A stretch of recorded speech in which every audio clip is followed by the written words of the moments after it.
Tonight and for the next week, people all over the country will be doing random acts of kindness for strangers. It's part of the charity Pay It Forward 9/11's effort to mark the days leading up to September 11th.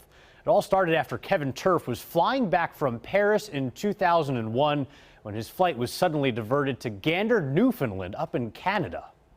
Turns out our captain came on the PA system and said, due to a terrorist attack in the United States, we'll be landing in Gander. And that's all he said for hours. The United States was coming to terms with a massive terrorist attack on U.S. soil. What happened in that small but very kind Canadian town would make all the difference for travelers like Kevin. But when they brought us into their country and they let us into their homes and their schools and their churches, and they gave us food, clothing, shelter, it was incredible. And so when I came back to Texas, I wondered, would we do the same? The whole experience is documented in the Broadway play Come From Away. But before that, Kevin wanted to do his own work, making the world a nicer place like the one he experienced in Gander.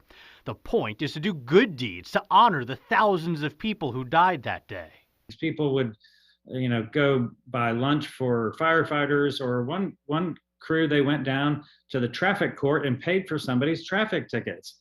Who does that? That turned into the charity Pay It Forward 9/11, encouraging people to do random acts of kindness leading up to September 11th each year. There doesn't have to be a ton of planning, which allows people all over the nation and the Kansas City Metro to do their own part. Ben Walker's a board member, and he lives in Kansas City. One of the things that we remember about that day and about the time after it is that we were united as a country.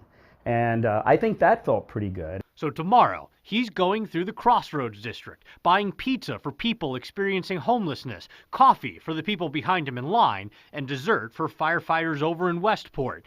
After they do that, they'll tell people about it in person and on social media. If everybody would just go do 3 acts of kindness, then the ripple effect of that is just kind of overwhelming. And I think that by people seeing what others are doing, and I think people become inspired by that. Spreading kindness out of tragedy. We said we would never forget what happened on 9/11. So this is a chance to remind people, and then to flip this images of the planes and the towers and turn that into a better side of humanity. So like Ben said, the point is to tell people about what you do so they can share in that warm and fuzzy feeling. You can find other people's acts of kindness on social media under the hashtags PayItForward9/11 and 11 Days of Kindness.